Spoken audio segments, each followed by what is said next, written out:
Bonsoir à toutes et à tous, bienvenue sur Déblayage TG+, pour la 18e de la saison et peut-être l'avant-dernière.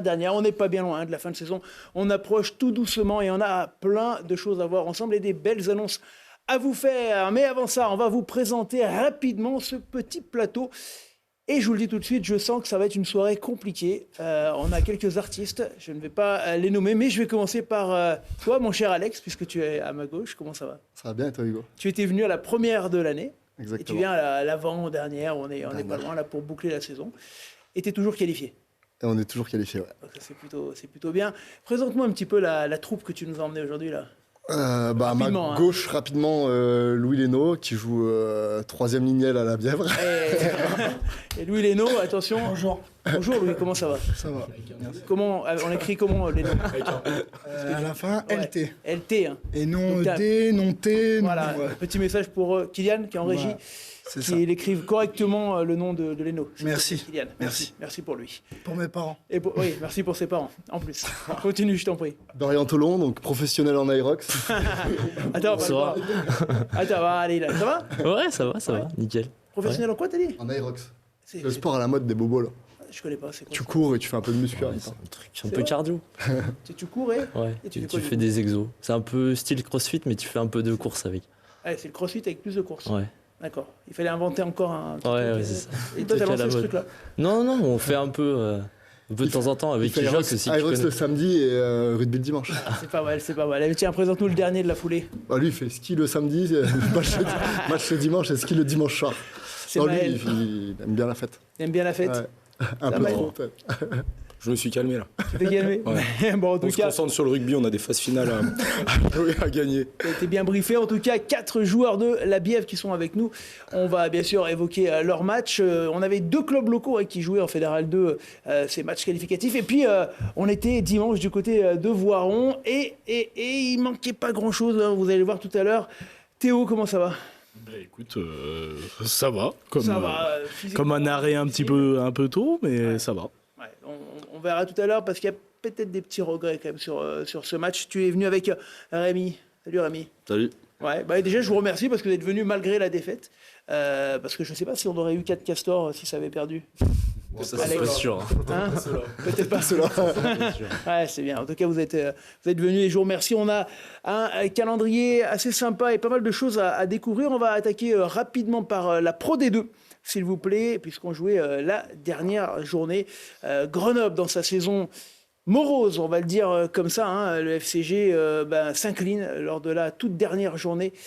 Après une saison très très compliquée, pas de qualification pour les Grenoblois qui étaient dans une saison, on va dire, de transition à l'inverse du VRDR qui fait une belle saison malgré une défaite pour clôturer l'année face à Aix, un gros morceau. Mais on va regarder tout de suite après l'essai le classement de cette Pro D2, classement donc définitif avant les phases finales, avec bien sûr Levante, premier leader devant Colomiers, Provence, troisième, Oyo, quatrième, le VRDR, cinquième et Brive, sixième. Grenoble termine donc huitième de ce classement. Et on va regarder tout de suite. Kylian, est-ce que tu m'as préparé à tout hasard, les phases finales de Pro D2 ou non ? On s'encague ? Allez, on s'encague. C'est pas grave. C'est rapide, hein, c'est Provence contre Brive, voilà, Oyonnax contre Valence. On a toujours un mec qui suit sur le plateau, c'est Alex, effectivement.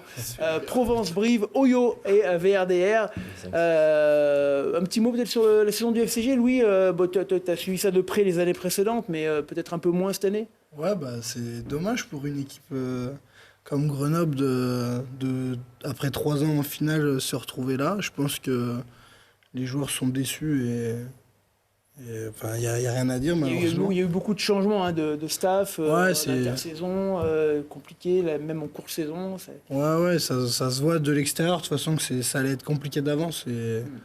Malheureusement, le rugby, c'est l'humain avant tout, et je pense que l'humain, ça a pêché à Grenoble cette année. En tout cas, il va falloir se réinventer si effectivement l'humain a péché. En tout cas, nouveau cycle à venir pour les Grenoblois, beaucoup de départs annoncés. Et on verra la saison prochaine ce que ça donnera. Ça sera malgré tout en Pro D2. La Pro D2 où nous retrouverons le club de Narbonne. On va parler de la nationale, la surprise du week-end.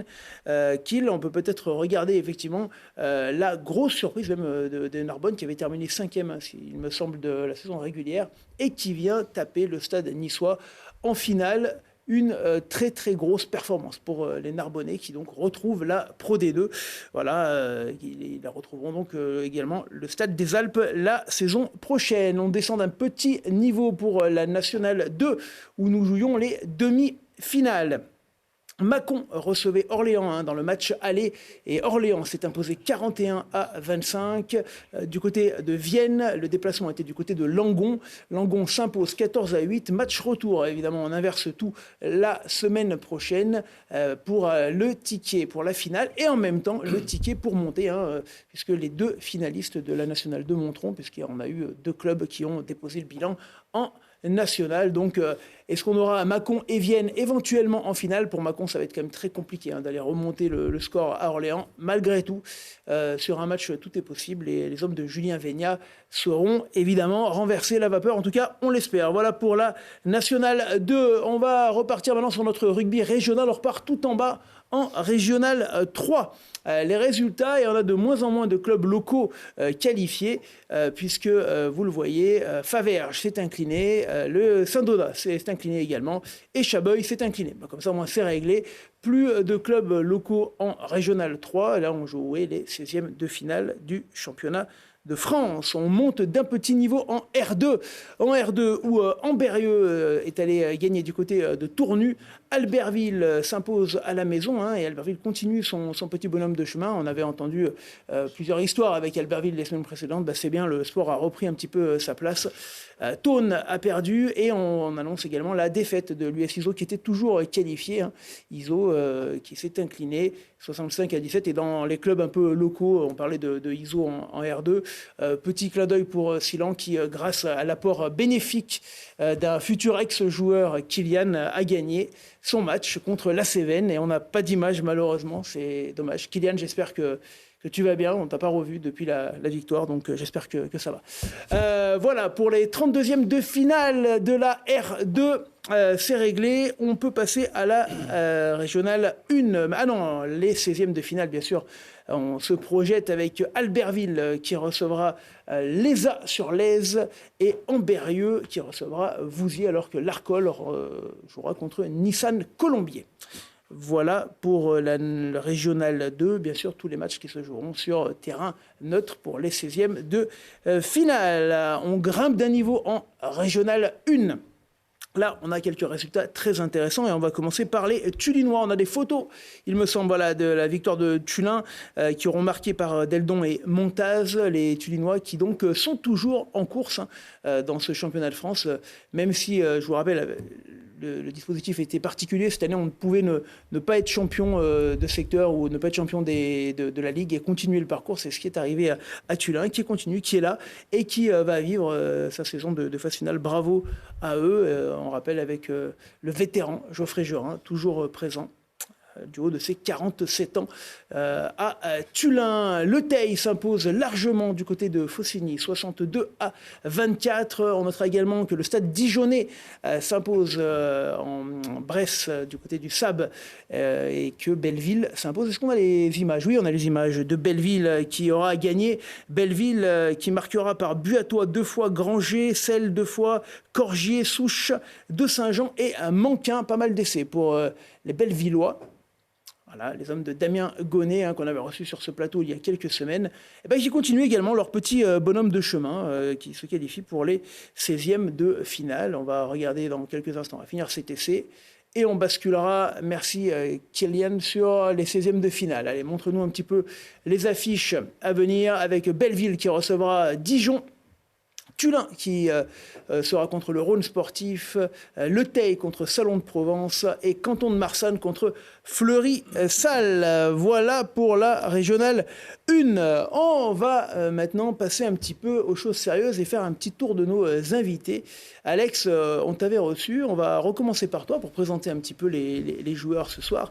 Je te l'avais déjà demandé lors de la première journée, on va le faire peut-être plus rapide, mais la toute première licence de ta carrière, tu l'avais signée où toi ?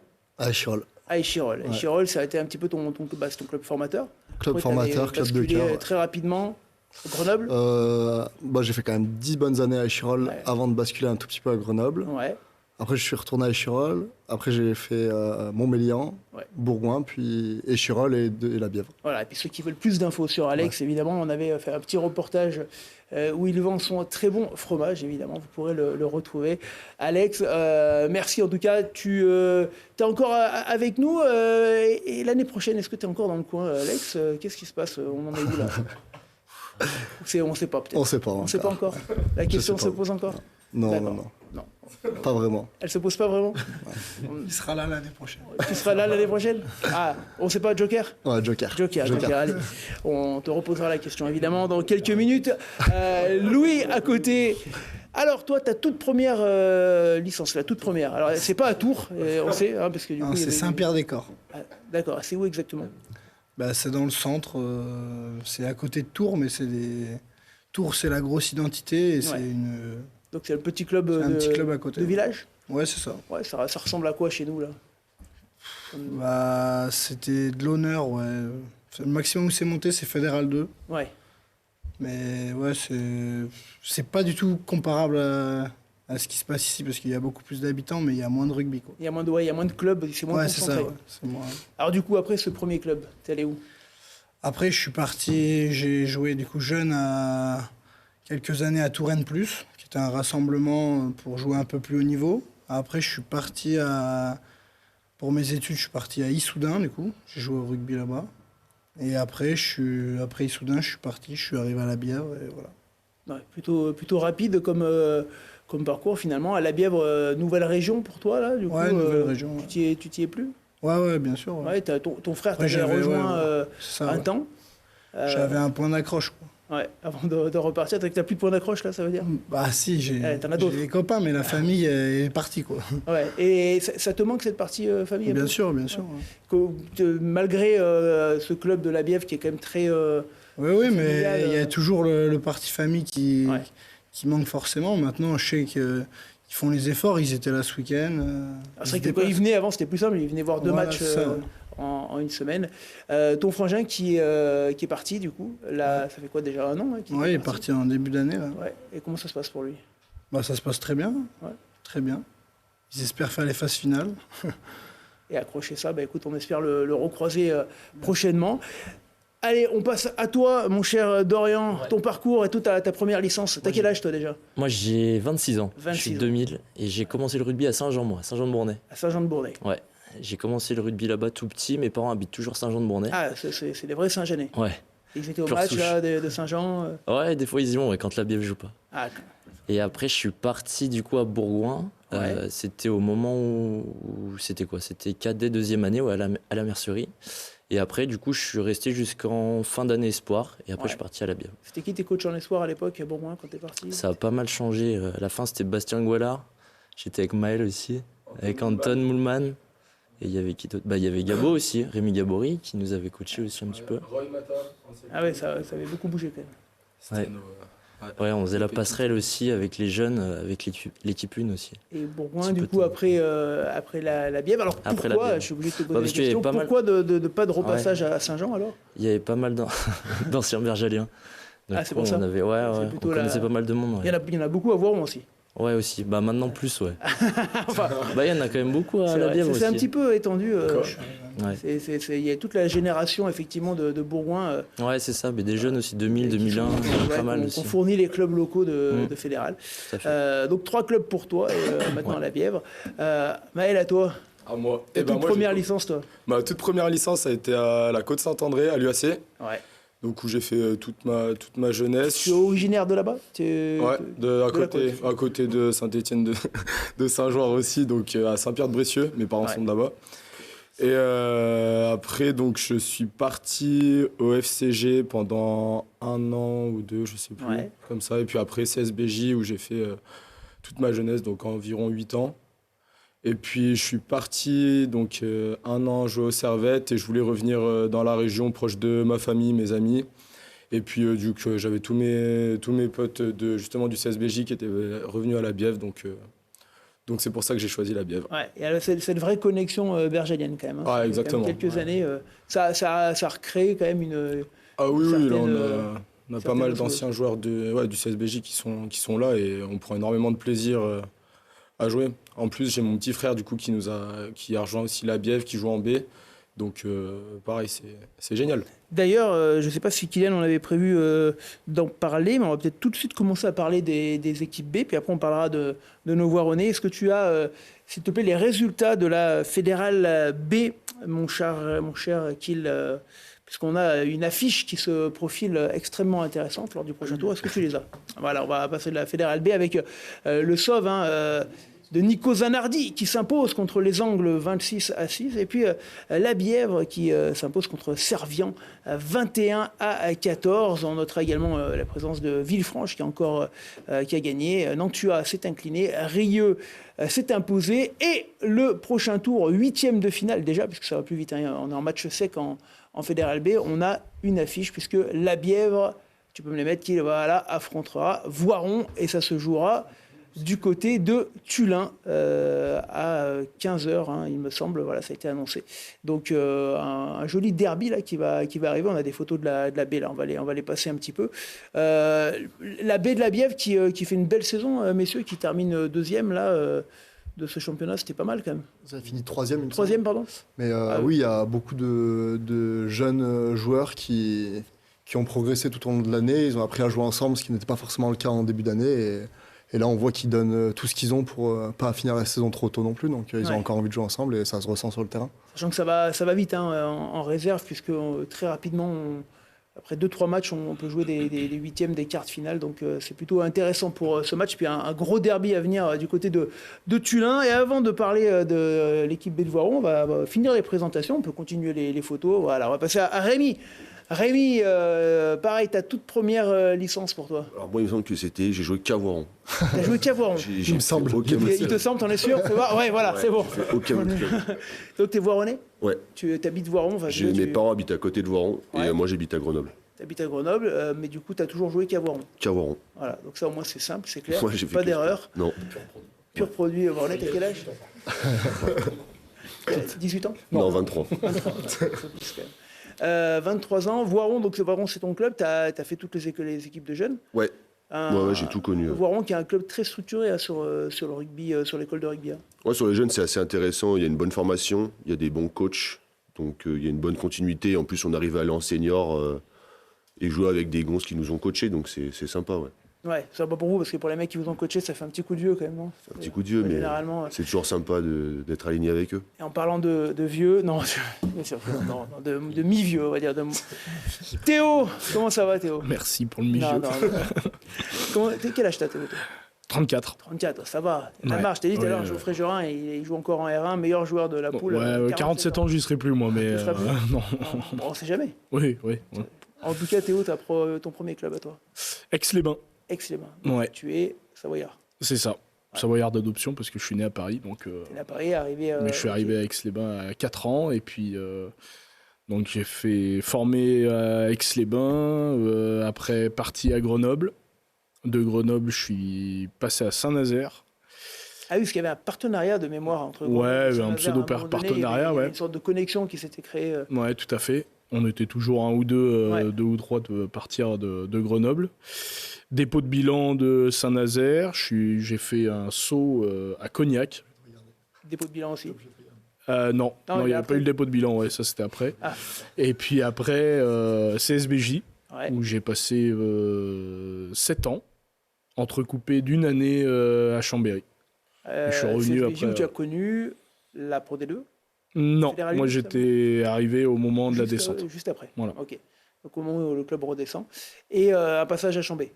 Et un petit passage à Chambé. Ouais. À Chambé, avant d'arriver. Avant de revenir à Bourgoin. À Bourgoin, et puis J'ai passé 4 ans à Bourgoin, 1 an à Chambéry, je suis revenu 3 ans à Bourgoin. Bourgoin, où tu as eu toi, cette connexion notamment avec ton coach, Momo Kribache. Tout à fait. Qui a dû créer le lien de retour des Bergaliens. Vous en avez retrouvé quelques-uns cette année Oui, bien sûr. On a toujours gardé de très bonnes relations entre joueurs. Donc forcément, dès qu'on part et qu'il y en a d'autres qui font une reconversion et surtout restent régionales, on tente de les embarquer avec nous dans le projet, quoi. Donc tu découvres ce club de Voiron. Tu avais déjà joué contre Voiron avant ? Non. Ouais. Non, j'avais jamais joué. Non. Après, je connaissais Voiron parce que j'avais pas mal de potes du FCG qui étaient venus jouer, dont j'ai retrouvé Robin Hervé qui était mon voisin de chambre du centre de formation à Grenoble. Maintenant Hugo Collia aussi, avec qui j'étais champion de France Réchelle. Et du coup, voilà, de fil en aiguille, c'était là où il y avait le projet qui m'intéressait le plus, où il y avait le gros potentiel aussi du club pour pouvoir aller au plus haut. Et du coup, voilà pourquoi ça m'intéressait, quoi. Ok. Rémi, un mot sur la baie, puisque toi, tu as connu toutes ces équipes à Voiron. La baie qui cartonne depuis quelques saisons à Voiron, c'est pas une nouveauté. Non, c'est pas une nouveauté. Il y a des très bons joueurs, très bons coachs entraînés aussi. par Nico et Jacques Gouillet, Nico Zanardi et Jacques Gouillet. Ouais. Non, ils font une très bonne saison. Même la saison dernière, je crois qu'ils finissent premier aussi, ou deuxième. Ouais. Donc là, c'est une très bonne saison. Après, voilà, les phases finales, c'est un autre championnat, donc on verra bien. Mais... Le fait que la... Faut que tu rigoles. On fait des ice contact. Hein le fait que la baie soit encore... Le fait qu'il y ait et la baie et la une, est-ce que c'est problématique non, au contraire. pour vous qualifié même loin dans le championnat? Non, au contraire. Tout le monde tire dans le même sens, tout le monde s'entraîne. Avec un effectif peut-être aussi assez large pour le permettre du côté de la Bièvre. Ouais. Parce qu'à Voiron, où il y a eu beaucoup de blessés, ça commençait à tirer un peu entre les deux là. Oui, nous on a. J'y ai attiré, c'est-à-dire que forcément il y avait plus de passerelles en fin de saison quand il y avait. Oui, bien sûr, on a eu pas mal de blessés cette année, tout au long de l'année. Après, c'était intéressant parce que ça a fait compléter avec des jeunes joueurs de l'AB, enfin de la réserve, et qui franchement ont fait super figure. Et au final, c'est ce qui a fait aussi grandir notre réserve. Donc c'est pour ça qu'on a aussi aujourd'hui une belle réserve qui s'est bien construite, quoi. Bon, en tout cas, ça va être un très très beau match qui aura lieu, on le rappelle, à Tullin. On va passer... on devait appeler notre ami Dimitri Gibierge, il n'est pas là. On va parler de Saint-Priest. On va regarder les résultats de la... Attends, on parle de l'Excellence B. Excuse-moi, pardon, j'avais oublié l'Excellence B. Effectivement, les réserves de Fédéral 3, où il nous restait 2 clubs locaux. Tournon reste qualifié et Le Puy également. Voilà, Tournon et Le Puy qui sont les deux... qui nous reste en réserve de Fédéral 3. J'avais oublié effectivement d'en parler. Mais maintenant, on va passer à la Fédéral 2, les quarts finales qui s'annoncent. On est déjà au niveau des quarts finales. Tournon qui recevra le CUC, Clermont Université Club, et Le Puy qui recevra Corbière. Voilà. Alors, je ne sais pas si tu me parles, Kylian, mais j'ai pas de son dans l'oreillette. On va faire sans, c'est pas très grave. Ça y est, je t'entends, c'est parfait. Est-ce que tu peux passer maintenant à la Fédéral 2, à moins que... Oui, donne-nous les résultats, tiens, des matchs de Fédéral 2, puisqu'on jouait les matchs retour, et on va commencer par Monaco-Saint-Priest. Est-ce que nous avons Yann Cochet avec nous au téléphone, Kill? Alors, on en parlera dans 2 secondes. Alors on va d'abord commencer par Palavas qui s'est imposé contre Saint-Jean-de-Bournay. Palavas qui s'était déjà imposé au match aller à Saint-Jean et qui s'impose malgré un très gros début de match des Saint-Jeanais qui ont mené avec 2 essais d'avance et puis qui ont un petit peu craqué sur la fin de match. Louis, un petit mot sur Palavas, futur adversaire. Qu'est-ce qu'on en sait de cet adversaire? Pour l'instant, pas grand-chose. Enfin, on sait que c'est... Merci Louis. Voilà. J'ai pas révisé encore. Très bien. Alors, Dorian, peut-être plus d'infos, toi, sur... Pas plus. J'ai eu un peu le retour des Saint-Jeanais. Il paraît que ça va vite derrière. Et Devant c'est Pronap d'après eux. Bon alors du coup, Sud, à côté de Montpellier. Alex, toi qui suis énormément de matchs, sauve-moi la mise, est-ce que tu en sais un peu plus? Je pense que tu peux rigoler un moment aussi. Ouais, tu connais bien un peu? Ouais, moi j'ai déjà bien analysé leur match contre Saint-Jean. Non, pareil, c'est des retours qu'on a eus. Apparemment ils ont une belle ligne de 3/4, mais voilà, sinon pas plus. On n'a pas encore, s'est pas encore penché vraiment sur leur match. Et donc voilà, ça va débuter à partir de demain. Et toi Alex? Pas plus d'infos non plus. Bon, merci. On a fait un bon choix d'invités. C'est bien. On va parler d'un autre match. Monaco-Saint-Priest. Saint-Priest qui avait fait la surprise au match aller en s'imposant à domicile. La tâche était ardue du côté de Monaco. Et nous sommes avec Yann, le coach de Saint-Priest. Salut Yann. Salut Hugo. Comment ça va? Écoute, ça va bien. On se remet du voyage et de ce périple. Ouais, alors tu dis un périple, c'est vrai qu'aller à Monaco, c'est pas évident. Déjà, c'est pas à côté. Et puis Monaco qui faisait partie des cadors de ce championnat. Raconte-nous un petit peu ce match retour. Vous y alliez avec 7 points d'avance. Quel était l'état d'esprit avant la rencontre? Écoute, on avait 4 points d'avance parce qu'on a gagné 22-18. On y allait clairement pour tenter notre chance. Aujourd'hui, 4 points d'avance, on sait très bien que c'est un écart qui est infime. Et que si on voulait pouvoir passer, il fallait créer la surprise et gagner ce match. Donc on avait très bien préparé toute la semaine. On savait entre guillemets ce qu'il fallait pas faire et ce qu'il fallait faire pour pouvoir bousculer un peu cette équipe de Monaco. Le problème, c'est que je pense qu'on a été pris par l'enjeu et qu'on a fait tout ce qu'on ne devait pas faire, on l'a fait. Et au bout de 5 minutes, on prend déjà 2 essais et du coup derrière on n'a pas réussi vraiment à rentrer dans le match. C'est-à-dire que tu penses que tu as des regrets quand on t'entend parler, tu as des regrets sur la façon que vous avez eu d'appréhender la rencontre? Oui, j'ai des regrets parce que j'ai vraiment la sensation que sur ce match aller-retour, on n'a pas vraiment montré notre vrai visage. Donc du coup, ça a été très compliqué. Et en fait, on a des regrets parce qu'on n'a pas la sensation d'avoir tout donné et de se dire on a perdu vraiment contre plus fort que nous. Donc c'est ça qui est un peu rageant. Aujourd'hui, après, l'équipe de Monaco, c'est une très belle équipe qui collectivement est vraiment en place et qui a su, elle, garder son sang-froid. Là, nous, on n'a pas su du tout le garder hier, quoi. Alors, ça reste malgré tout une plutôt bonne saison, Yann, qui va vous permettre d'attaquer la saison prochaine avec des ambitions peut-être plus marquées? C'est ce qu'on s'est dit. C'est parce qu'aujourd'hui, il faut savoir aussi d'où on vient. Comme j'ai dit aux joueurs, à la 6e journée, en avant-dernier, on se bat sur un match aller-retour face à une très belle équipe. Donc oui, aujourd'hui, pour nous, c'est une bonne saison, surtout qu'on a très bien évolué. Maintenant, comme on s'est dit hier, on est encore petit, quoi.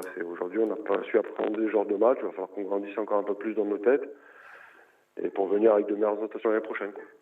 Eh bien, écoute, Yann, merci en tout cas d'avoir témoigné de ce match aller-retour. Bonnes vacances, rugbystique en tout cas.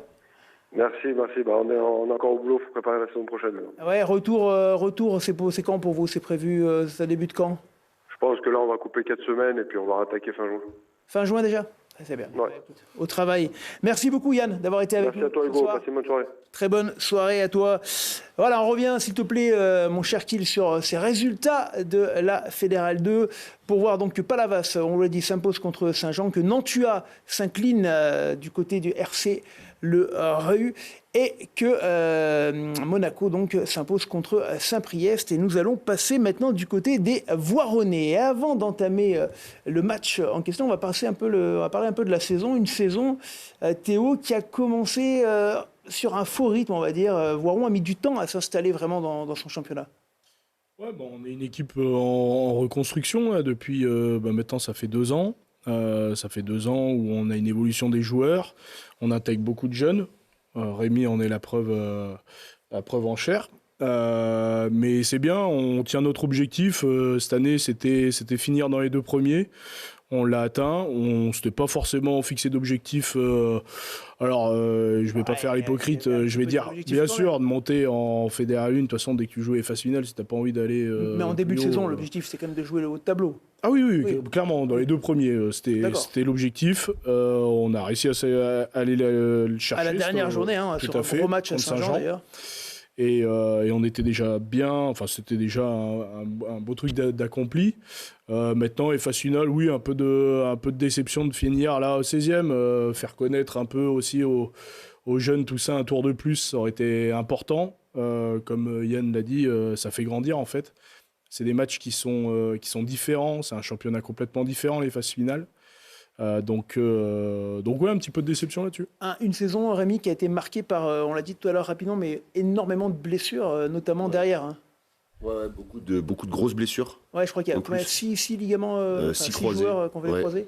6 ou 7, plus 2 autres encore derrière. Donc, ce qui vous a permis sur le dernier match, là, hein, où il y avait un seul remplaçant derrière, et vous terminez avec un 3e ligne à l'aile.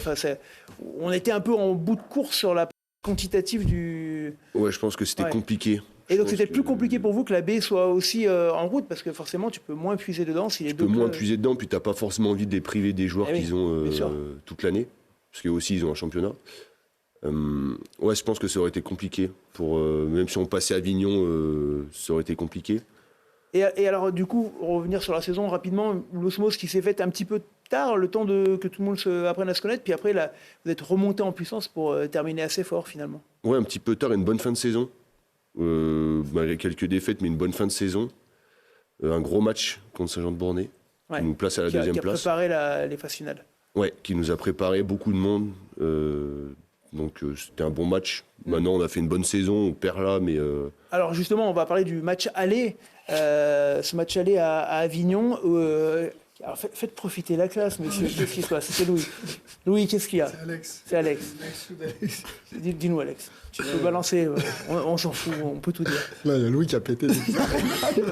Non, alors là, non. Je n'ai pas... Non, c'est pas vrai. Je n'ai pas... Louis. Non. Tu sors. Donc... tu es éliminé. Il est malade, le voisin. Ouais. Ah, il est fatigué. Tu veux boire un petit coup, Alex? Tiens, ouais, bois un coup. Bois un coup. C'est de l'eau. Voilà, ça va aller. Je parlais du match aller. Messieurs, ça va être compliqué de récupérer derrière. Un match aller compliqué où la première mi-temps, vous passez complètement à côté. Le score est très lourd. Et puis, il y a une sorte de révolte en seconde. Théo? Ouais, Avignon. Avignon, ils avaient débuté le match avec des bonnes intentions. Nous aussi. Hein. Après, voyage en bus, on n'a jamais été une équipe qui se déplaçait forcément bien tout au long de la saison. Écoute, oui, non, on n'a pas joué notre rugby du tout là-bas. Ouais. Donc, mais finalement, vous accrochez sur une deuxième mi-temps le fait d'espérer, parce que vous revenez. Enfin, à la mi-temps, il y a 20 points d'écart. 20 points d'écart, c'est rédhibitoire hein, pour un match aller-retour. Vous arrivez à vous accrocher quand même pour aller réduire le score. Ouais, tout à fait. C'est un peu l'état d'esprit aussi de l'équipe, de ne pas lâcher, de continuer. Quoi qu'il arrive jusqu'au bout. Donc, ça nous a permis de remonter pas mal de points. Et avec 27-3 à la mi-temps et remonter de 9 points, c'était plutôt bien. 9 points, donc c'est ce qui manquait ce dimanche. C'était l'écart à combler. Du monde, bien sûr, du côté de Géo Martin, de l'attente. On va se plonger dans l'avant-match ensemble avec le son, mon cher Kylian, s'il te plaît. Puisque c'est pas du off.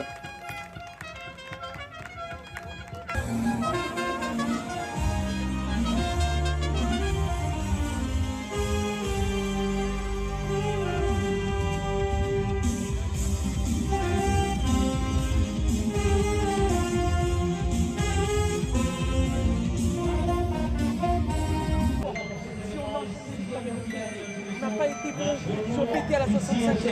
Plus on va enchaîner ces temps rapidement, plus ils vont péter rapidement. Donc pas de face au feu n'importe comment. La conservation, quand on est en bout de terrain, là on est 3-4 à avoir fait des phases finales à Géo Martin. Je vous dis, ça va être un stade différent. Ça va être des supporters différents.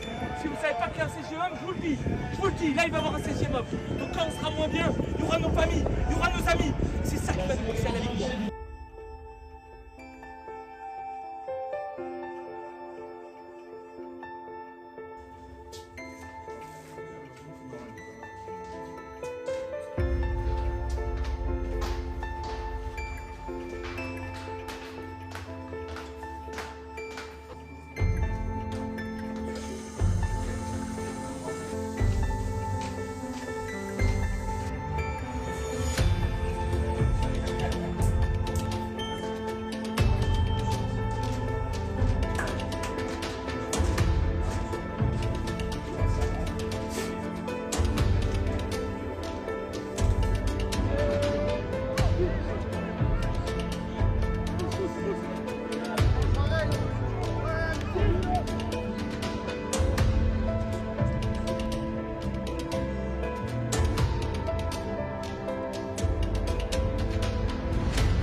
souci technique puisque Facebook a supprimé le live. Alors on est toujours en direct à la télé, évidemment, mais notre live a été supprimé. Ça fait partie des joies des réseaux sociaux. Donc on va le relancer. Est-ce que Kylian, ça peut être relancé?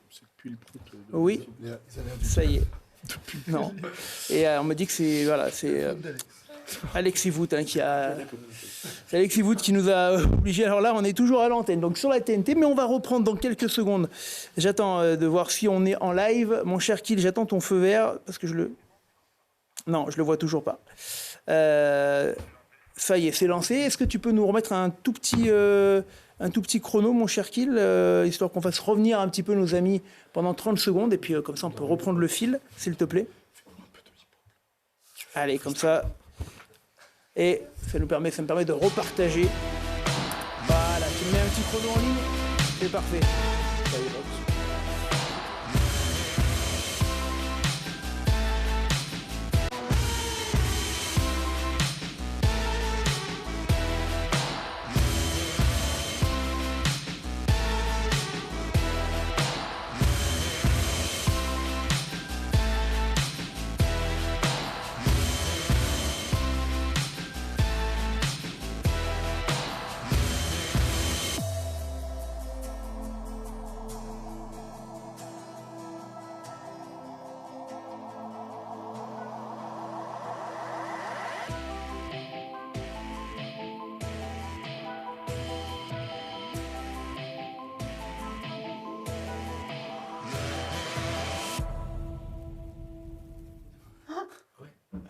On est à l'antenne, voilà, c'est parfait.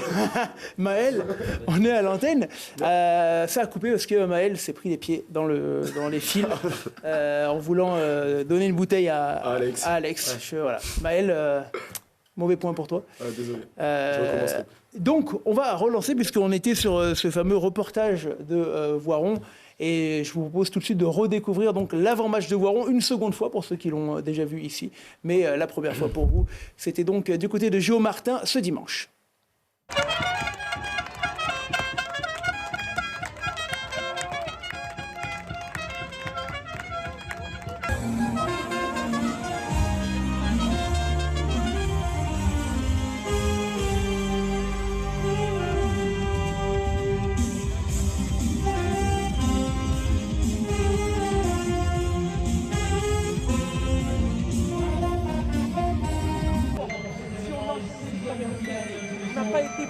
Ils sont pétés à la 65e. Plus on va enchaîner ces temps rapidement, plus ils vont péter rapidement. Donc pas de passe au fond n'importe comment. La conservation, quand on est en bout de terrain, là on est 3-4 alors que des phases finales à Géo Martin, je vous dis ça va être un stade différent. Ça va être des supporters différents. Si vous ne savez pas qu'il y a un 16e homme, je vous le dis, là il va y avoir un 16e homme. Donc quand on sera moins bien, il y aura nos familles, il y aura nos amis. C'est ça qui va nous pousser à la victoire.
de retour, les amis, sur cet avant-match.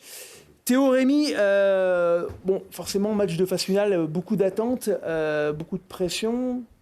Tu en avais fait quelques-uns, toi, déjà, Théo, donc un peu plus l'habitude. Pour toi, Rémi, c'est... Première fois en une. En tout cas, ouais. Ouais, c'était marquant. On a vu, forcément, la médaille d'honneur par les partenaires. Toute la ville te suit. C'est tout de suite... Ça fait un peu peur, mais c'est bien. Puis les ingrédients étaient réunis, il faisait beau, il y avait les barbecues à côté. Enfin, c'était vraiment le match typique des phases finales. Ouais, phase finale. Ouais. On va regarder les images de la première mi-temps, puis on va les commenter ensemble. Théo, une première mi-temps qui démarre plutôt bien. Vous prenez le score rapidement sur pénalité. Quelles étaient les consignes, on va dire, de match ? Les 16e, c'est aller-retour. Donc nous, c'était avant tout de jouer le goal average avant les points terrain. Donc fallait dépasser les 9 points. Et puis voilà, vraiment l'objectif, quoi. Ouais, donc on attaque, on voit Hugo Collier notamment qui met ses pénalités. Rémi, une équipe d'Avignon qui reste au contact, hein, qui tient moins le ballon que vous, mais quand elle vient, notamment elle score sur quelques pénalités également. Ouais, on marque un essai, renvoi, faute bête, ils remettent 3 points. Et au final, du coup, tu es toujours dans la course des 9 points, donc c'est... Et cette première mi-temps, vous vous êtes senti comment sur le terrain là? Si on reste vraiment sur cette première mi-temps, tu te dis, toi Théo, qu'il y a la place quand tu vois le déroulé des 40 premières minutes? Bah oui, tu te dis qu'il y a la place. Alors en conquête, comme on disait tout à l'heure sur les fondamentaux, notamment la touche, la mêlée, on avait quand même bien réglé par rapport à l'aller. En touche, on n'a pas été au rendez-vous du tout. Ouais, et vous manquez une ou deux touches, on va dire en zone chaude, là, à moins de 10 mètres, qui vous pénalisent vraiment, là. Ouais, voilà. Après, dans l'état d'esprit, non, on peut pas dire qu'on n'est pas fait non plus notre match. Et puis on a joué aussi un peu derrière.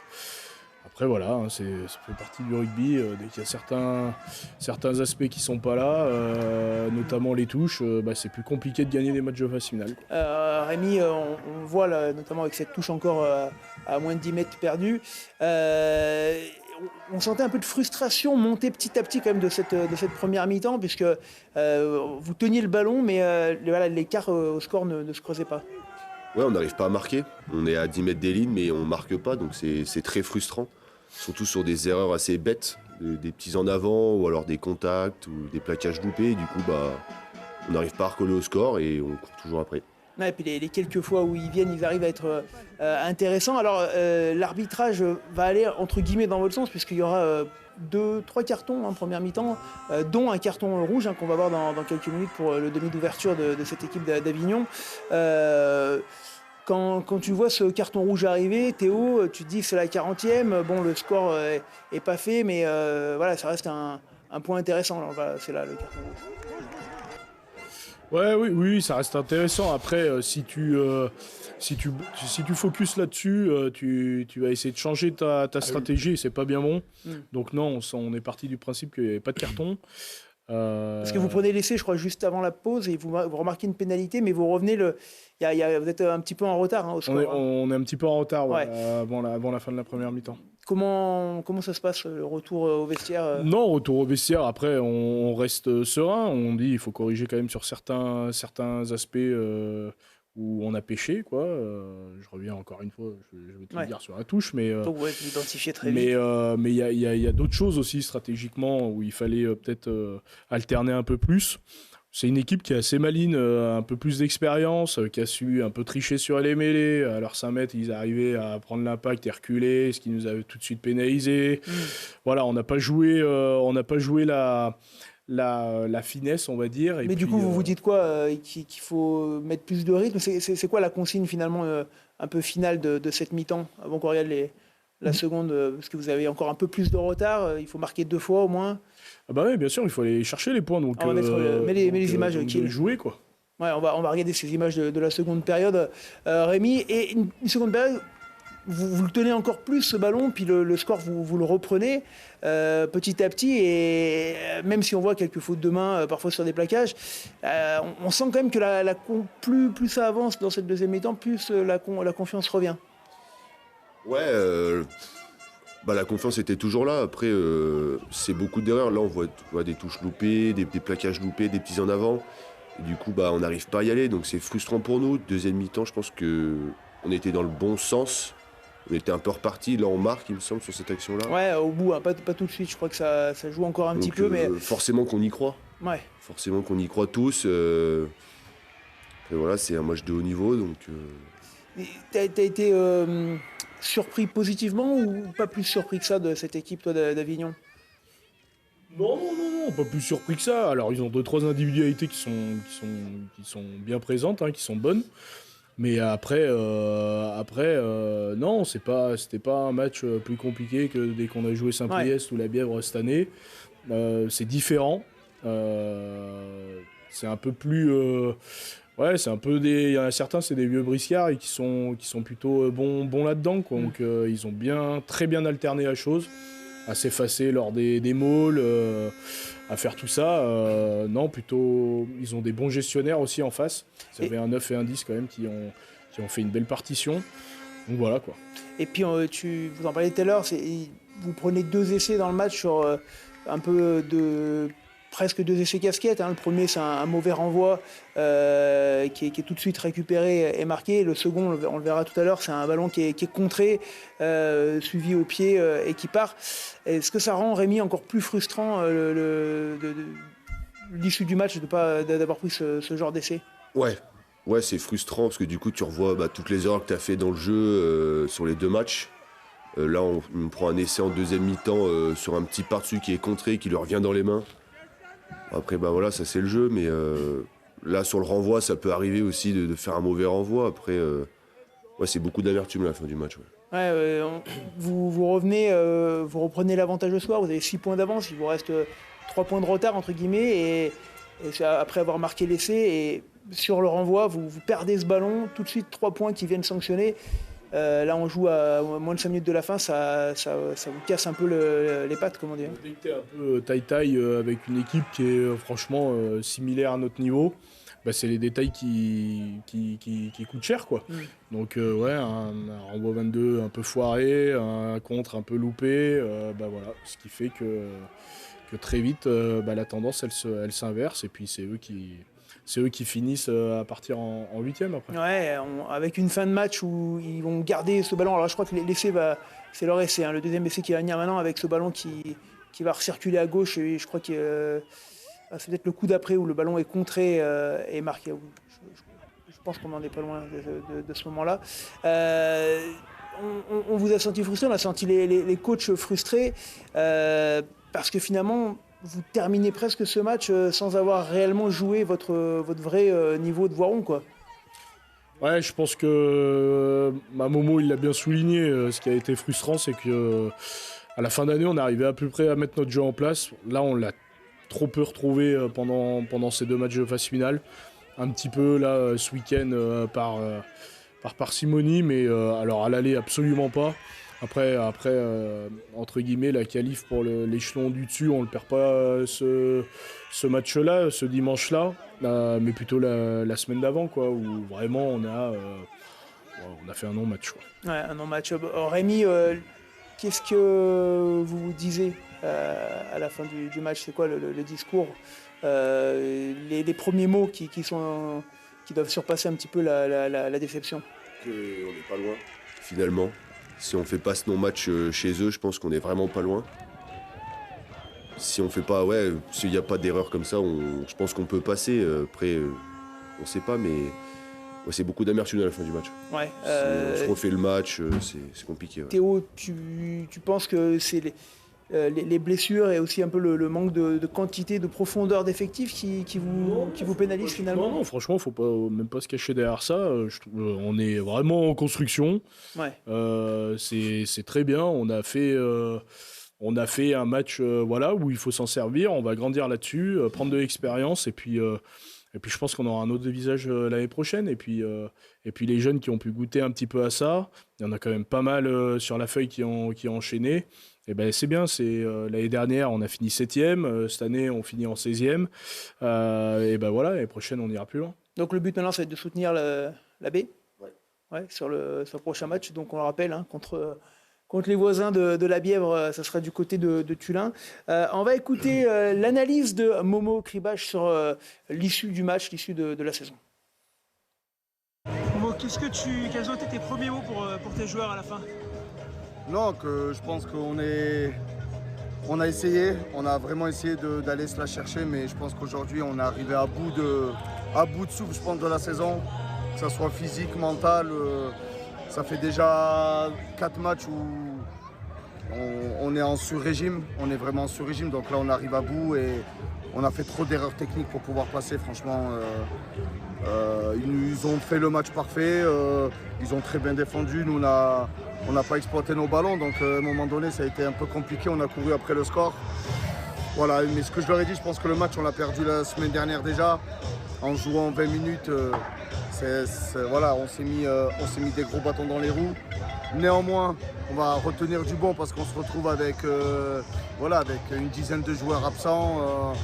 On a réussi à faire Doran jusqu'à là, mais voilà, on arrive à bout de souffle de cette saison. En tout cas, ça va nous faire grandir.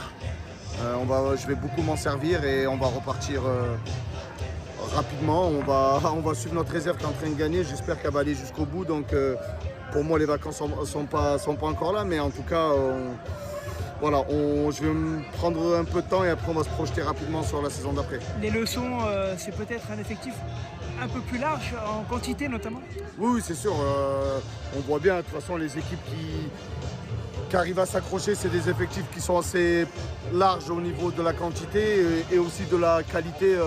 Moi j'ai ciblé pas mal de secteurs, etc. et des profils de joueurs. Donc on va équilibrer l'équipe, elle était un peu déséquilibrée, donc on va l'équilibrer et on va bosser très dur parce que la troisième année c'est souvent la plus dure. Donc il faut qu'on se la rende un peu plus facile. Voilà, c'était Momo Kribash. Bon, tu partages les mots du coach, Théo? Ouais, carrément. Je suis vraiment. Enfin, je pense que toute l'équipe, on est tous derrière lui. C'est pas tout le temps évident aussi d'arriver comme ça dans un autre club. Il a bien pris les couleurs, on les a tous bien pris. Maintenant, il faut faire reprendre la mayonnaise. On a eu une super organisation tout à l'heure. Tu disais, franchement, on a une équipe dirigeante, on a des supporters, on a des partenaires qui sont exceptionnels. Et maintenant, c'est à nous de faire le job pour pouvoir faire une belle maillot avec tout ça, quoi.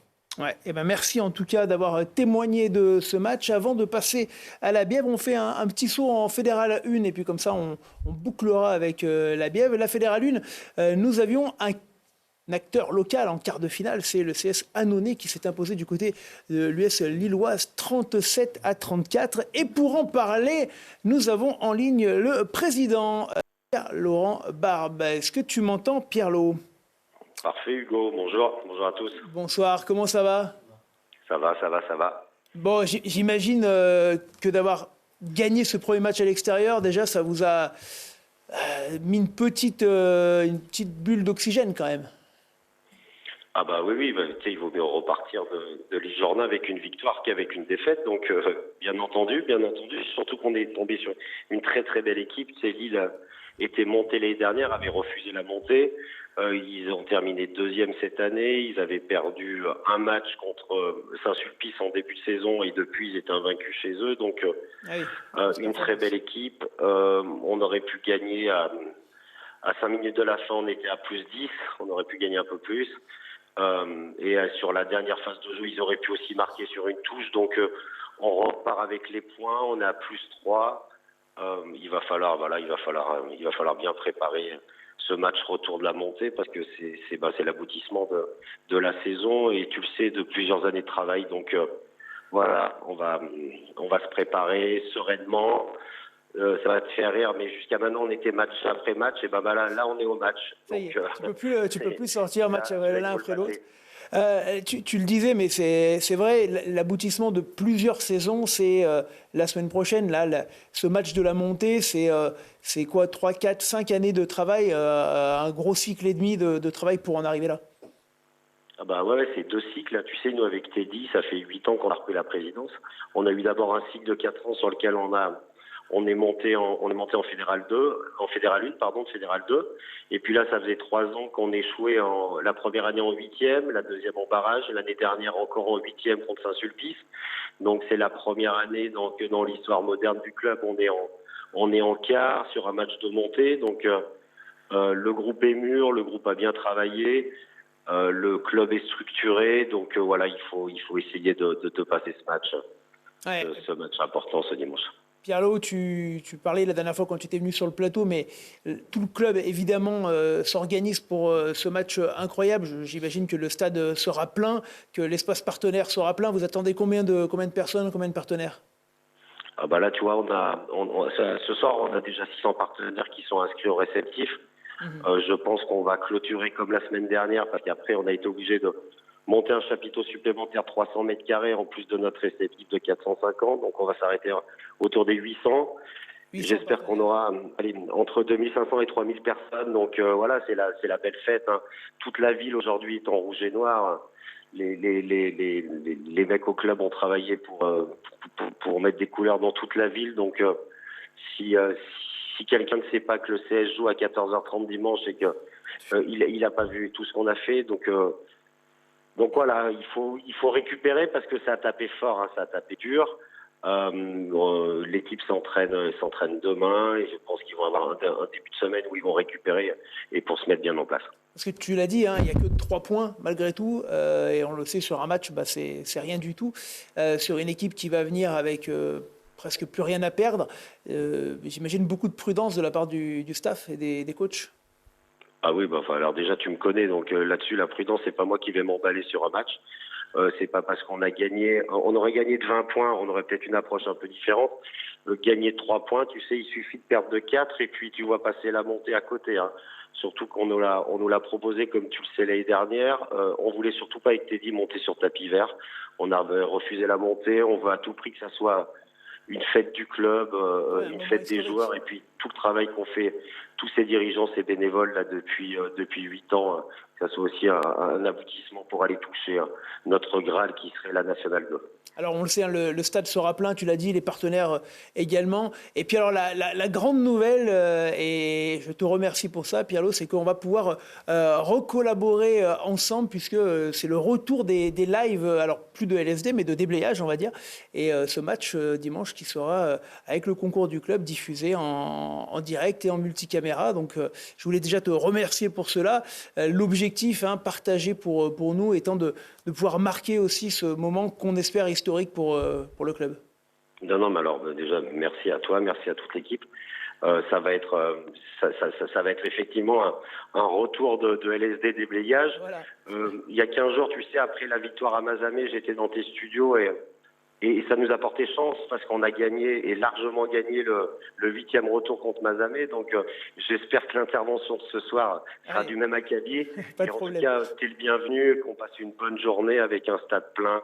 Ouais, et avec une belle fête à la sortie. Le stade sera plein parce que je te taquinais, il n'y a toujours pas d'autoroute et pas de gare en Ardèche, mais il y a quand même des routes pour aller au stade. Pierre, on est d'accord ?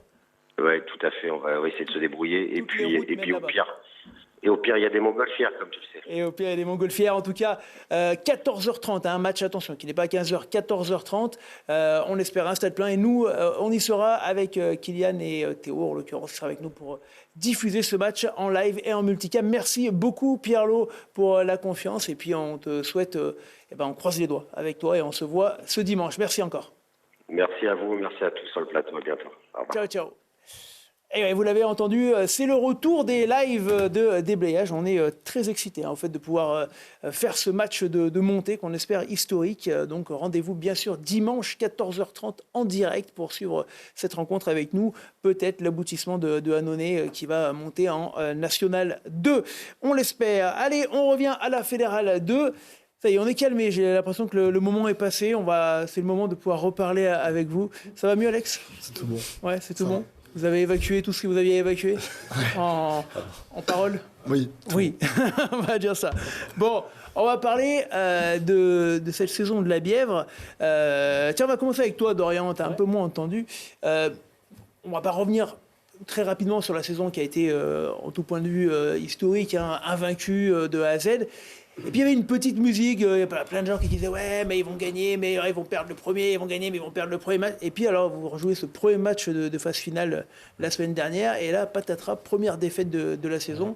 Peut-être un de vos pires matchs, tu vas nous dire qu'est-ce qui s'est passé? Certainement, moi j'y ai pas joué pour le coup. Ah alors attends, tu veux peut-être qu'on parle à quelqu'un qui a joué. Qui a joué ce match? On a joué. On a joué, on était sur le terrain, quoi. Ouais. Parce que pour le coup, non, on a totalement déjoué, on n'est pas sorti du bus. C'est vraiment votre pire match de l'année? Ah oui, je pense que c'est notre pire match de la saison. En plus, premier match de phase finale, donc compliqué. Mais c'est quoi? Est-ce que le fait d'avoir été invaincu jusqu'à là, tu penses que ça vous a porté préjudice ou pas? Non, moi, je pense pas du tout. Je pense que on a fait 6 heures de bus, une horaire qu'on connaissait pas. Il était à quelle heure le match? On a joué un samedi à 17h30, chose qu'on n'avait pas eu l'occasion de. Mais je pense que c'est pas du tout ça, on va pas se trouver d'excuses. On n'est pas sorti du bus et. On est passé à côté. Et voilà, exactement. Donc on avait à cœur de relever la tête samedi, ce samedi-là. À la maison. Mais pour revenir sur déjà ce premier match, Louis. Quand même, l'ego, il en prend un coup. Quand tu es invaincu toute l'année, tu perds ce premier. Je ne veux pas dire qu'il y a des doutes, mais tu te dis, qu'est-ce qui s'est passé, quoi? Bien sûr, l'ego, il en prend un coup. Et puis, mine de rien, on donne raison à tous les gens qui voulaient nous voir perdre. Et c'est ça fait mal. Mais il faut souligner, on est tombé sur une très belle équipe de Millau qui, eux, ont sûrement fait leur meilleur match. Ouais. Combiné à vous un match sans? Ouais, nous un match poussif. Et on n'a pas respecté vraiment l'enjeu. On n'a pas pris les points. On a fait comme on a fait toute l'année. Vouloir aller en touche et faire des mauls, mais on est étudié quoi, de plus en plus. Vous étiez attendu? Bien sûr. Et c'est compliqué. Alex, est-ce que vous avez fait exprès pour avoir un stade plein au match retour pour que Patrice Maclay soit content? Alors j'adorerais te dire que oui, mais la réponse malheureusement c'est non. Non. C'est que le suspense on l'a pas provoqué et il est arrivé tout seul. Ça serait bien passé. Oui, on s'en serait bien passé. Après, en tout cas, ça a servi à attirer un monde incroyable puisque je crois qu'on a fait la plus grosse capacité. Je crois que le stade n'a jamais été aussi plein du côté de la bière. Voilà, d'ailleurs, on a, je crois, des images un petit peu de l'avant. T'as dit quoi? C'est la musique, ça, je pense. On pourra en parler. Il y a un hymne, effectivement. Super il y a un hymne. On en parlera juste après. On va d'abord regarder les images de l'ambiance. Tu en parleras. Maël, tu nous l'as chanté un petit peu tout à l'heure. Je la connais pas. Grosse ambiance, par contre, Dorian. Là, l'arrivée, on en a vu des photos, le tracteur, là. C'est juste la voiture de ville. Non, c'était incroyable cette ambiance-là. C'était incroyable. Bon, on sentait toute la ferveur du public, des supporters, même des bénévoles, parce qu'ils sont nombreux aussi, il faut le souligner. Et on voit les images, elles parlent d'elles-mêmes. Ouais, c'était incroyable. Louis, j'imagine, pour vous, joueurs, là, quand vous arrivez, que vous voyez ça, ça ouvrait le chemin. Ouais, c'est incroyable de voir des gens se mettre dans ces états pour nous, alors que, on joue simplement au rugby. Après, c'est incroyable. Maintenant, on y a pris goût. On y a eu la chance d'y goûter l'année dernière, où là, on savait pas où on mettait les pieds. Et là, on s'en doutait un peu comment ça allait être, mais ça n'empêche qu'il y avait vraiment, vraiment beaucoup de monde et vraiment beaucoup de gens derrière nous. Donc ça aide forcément à sortir le meilleur de nous sur le terrain. Maël, t'étais surpris toi de l'affluence Oui, de la ferveur qu'il y a eu autour de nous toute la saison. Hein. Toute la saison, on a été soutenus par notre public, mais là, d'autant plus sur ce 16e de finale retour. Et donc oui, ça fait plaisir et ça donne envie de se surpasser. Alex, est-ce que ça génère du stress quand il y a vraiment beaucoup de monde ou une pression supplémentaire ou c'est plus quelque chose qui vous pousse quand même? Non, je pense que c'est quelque chose qui nous galvanise plus que ce qui nous stresse. Après, forcément, on a de la pression, mais je suis pas sûr qu'on ait plus de pression s'il y a moins de monde. C'est plus l'enjeu qui fait que la pression est un peu là. On va regarder si tu as, Kill, après quelques photos, parce qu'on a notre reporter Christophe qui est joigneux. On va attendre puisque l'entrée des joueurs arrive, c'est important, tu as raison, merci de me le signaler. Une entrée des joueurs, forcément dans ce stade plein, retour au vestiaire et entrée des joueurs, c'est toujours un moment fort, celui-là, d'arriver et de revenir avec la haie d'honneur, Louis. Ouais, là, il y avait du monde. Ouais, et puis ça chauffe un peu, ouais. On prend quelques claques sur le dos. Et est-ce que dans le vestiaire, c'était un discours différent des autres matchs ? Est-ce que vous avez senti une différence ? Non, c'était pas différent. C'est juste qu'on s'est dit que ça pouvait être le dernier comme une belle histoire. Donc fallait jouer, faire et s'amuser, surtout prendre du plaisir. Comment a été Laurent cette semaine ? Est-ce qu'il était égal à lui-même ou différent à l'approche des phases finales ? C'est quoi égal à lui-même ? Eh bien justement, c'est égal à Laurent qu'on a découvert en début de saison, qui n'était pas le Laurent des années précédentes. C'était... Comment... Il était plutôt détendu. Ouais, plutôt détendu. Dans l'ensemble. Très confiant. Dans l'ensemble. C'est vrai ? Non. On avait tous un peu de stress, donc on ne savait pas trop l'issue du match, ce que ça allait donner. Mais on a réussi à faire en sorte que ça passe. Bon, on va remercier Christophe Joignot pour ces magnifiques photos que vous pouvez retrouver bien sûr sur les pages de Aura, Sport, Émotion, puis de La Bièvre également. Et on va passer à la première mi-temps. Allez, Alex, quelques mots sur cette première mi-temps. Explique-nous un petit peu déjà le début de match, l'entame. Vous avez des points à rattraper. Est-ce que ça, c'est quelque chose qui est toujours en tête ? Comment vous le jouez, ça ? On s'était dit déjà qu'il fallait gagner le match dans un premier temps. Et après, forcément, mettre plus de 12 points pour pouvoir espérer passer. La physionomie, elle est un peu particulière, parce que du coup, on met des points, mais on en reprend derrière. Donc, on n'a pas l'impression vraiment d'avancer en termes de score. Comment tu l'expliques ? Est-ce que cette équipe de Millau vous a vraiment bien cerné, même chez vous, là, avec notamment cette troisième ligne là, qui vous a bien embêté, hein ? L'équipe de Millau était déjà une très belle équipe qui défendait très très bien et qui attaquait aussi plutôt bien. Donc il a fallu redoubler d'efforts sur beaucoup d'aspects du jeu. Donc c'est ce qu'on a fait au maximum. Après on a eu quelques déchets aussi qui n'ont pas permis de prendre le score plus rapidement et d'une façon plus importante. Mais après Alors on voit, Louis, une de vos armes fatales cette année, hein, les groupes pénétrants, ça a été...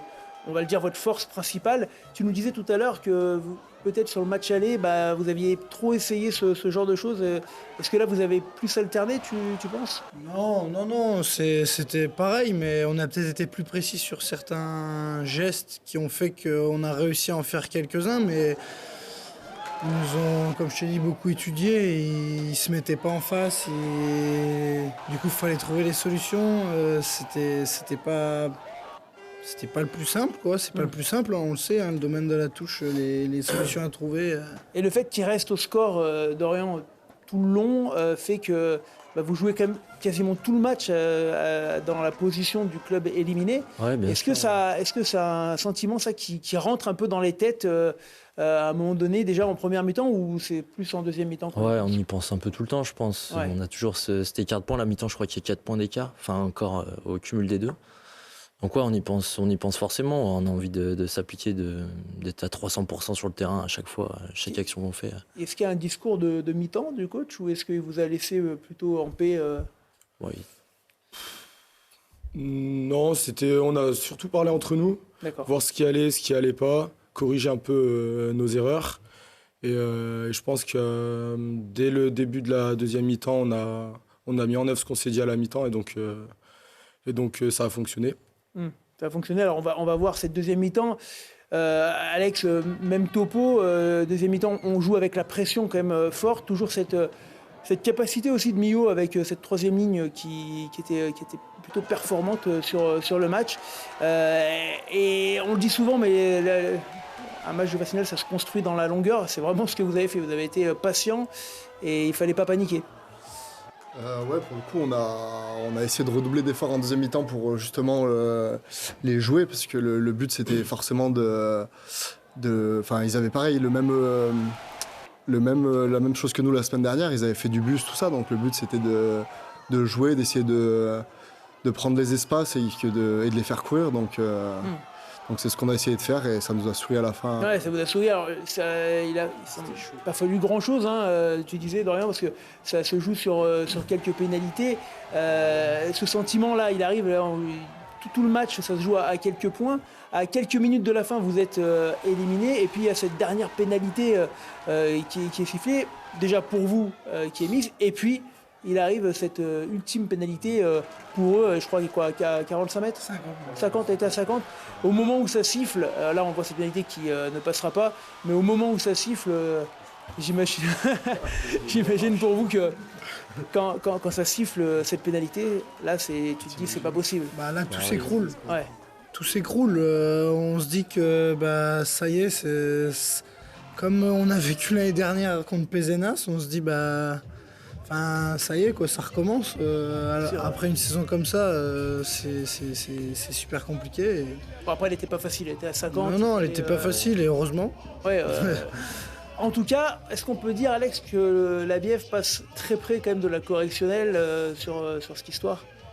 Oui, on est passé proche de pas se qualifier, de pas aller plus loin, donc faut que ça nous serve aussi dans les têtes pour être beaucoup plus efficace sur les prochains matchs. Et c'est presque finalement un premier tour parfait, c'est-à-dire avec assez de difficultés pour vous remettre sur le chemin des phases finales. Maël, est-ce que maintenant vous savez à quoi vous attendre, quoi?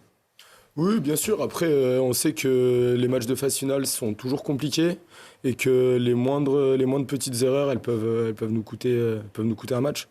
Donc voilà, on n'a pas la base qui nous attend dans 2 semaines et va falloir qu'on donne le meilleur de nous-mêmes avec l'objectif pour suivre. Évidemment de gagner et de monter. Là, on peut plus. On est invaincu toute l'année. C'est évidemment, il ne faut pas se cacher. On en a parlé rapidement tout à l'heure. Est-ce que Palavas, vous pensez une équipe qui joue à peu près comme Millau ou c'est un peu différent, Louis? D'après les échos qu'on a, c'est plus différent parce que ça serait moins costaud devant et plus joueur derrière. Ouais. Donc nous, notre jeu principal c'est devant, donc on espère. De toute façon, vous allez pas changer votre style de jeu. Non, le but de toute façon phase finale, c'est d'imposer son jeu et ça a marché toute l'année, donc il n'y a pas de raison que ça marche pas. Après, c'est vrai que c'est une équipe qui a beaucoup impressionné derrière. C'est allé très très vite, Alex, du côté de Saint-Jean, mais également sur toute la saison. Ouais, après, on a eu juste les échos du coup de Millau qui on a joué le week-end dernier et les échos de Saint-Jean-de-Bonnet pour l'instant. Donc on se fera notre propre avis et on essaiera d'adapter notre stratégie en fonction de ce que nous propose aussi sur le terrain l'équipe contre qui on va jouer. Alors on regarde un petit peu, est-ce qu'on a le tableau des huitièmes où tu m'avais mis que la Bièvre, mon kill. La Bièvre, on le rappelle, qui jouera contre Palavas, ça jouera dimanche ou samedi? Dimanche pour l'instant, dimanche, on n'a pas eu de... On verra demain. Dimanche sur les 2 matchs? Pour l'instant, ouais. Voilà. Et puis alors, on a fait une projection en espérant évidemment une qualification, puisqu'on est optimiste, nous. Merci. Et en cas de qualif pour les quarts finales, on rappelle, dans ce cas-là, c'est la montée en Fédéral 1. Voilà, les adversaires possibles, l'UA Vernoise ou le SC Le 4 Corbière, que bien sûr personne ne connaît. Le 4, c'est vers Perpignan. Voilà. Merci. Tu avais révisé avant ou... Non, c'est Fontane qui habite. Ah ouais, vous en avez un. Voilà pour cette Fédérale 2. Je crois qu'on arrive au bout, Kylian, on n'a plus rien. Il y a la Fédérale 3 qu'on n'a pas fait, bien sûr. Et il nous restait un club en Fédérale 3, on va dire, dans notre environnement. Surtout, il y a Tournon, déjà, qui s'est qualifié contre le CARF. Tournon qui passe les 16e de finale. Vichy... pardon, tu disais, Kylian ? C'est les matchs allés, oui, tu as raison. Tournon qui s'impose au match aller 26-25 contre le CARF. Vichy qui s'impose à Tarare. Et Mézieux, et là on a les images, je crois. Encore de Mézieux qui fait une super saison. Mézieux qui s'impose à l'extérieur 16-12 et qui jouera donc la montée, le retour pour eux peut-être en Fédéral 2 pour les hommes de Sylvain Royer et les coéquipiers des 2 fils Merle qui jouent là-bas. Qui seront la semaine prochaine pour monter, on l'espère pour eux, revenir en Fédéral 2, mais eux qui étaient montés jusqu'en Fédéral 1 il y a quelques saisons. Voilà ce qu'on pouvait vous dire. Les prochains rendez-vous, le gros prochain rendez-vous, je vous le dis, c'est donc dimanche 14h30 sur la page Facebook de Déblayage pour le live du côté de Annonay.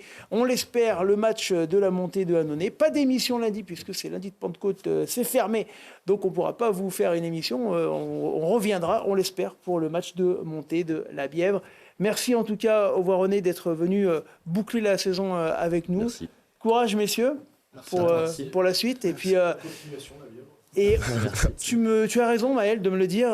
Tu voulais absolument, pour finir, chanter l'hymne de la Bièvre. Alors chanter, non, pas forcément. Mais, ça serait bien que mais tu on le peut chantes. la mettre sur... Est-ce que quelqu'un là, pour qu'il puisse la chanter, Maël, avec nous? Moi, je peux la mettre. Oui. Il l'a dans sa voiture, il aime bien. Je la connais presque par cœur. Tu la connais par cœur? C'est vrai. Et on va finir avec l'hymne de la Bièvre.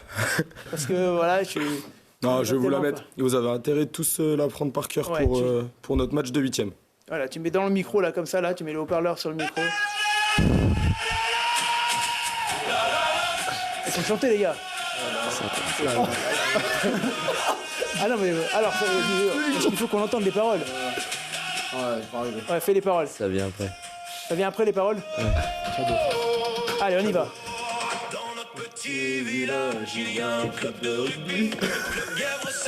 Ah, il faut y aller, là.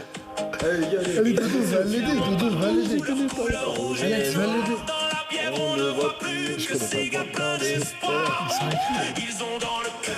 Bon, je crois qu'on va... Voilà, c'était un moment un peu gênant. Merci en tout cas, Maël, d'avoir essayé de le jeu.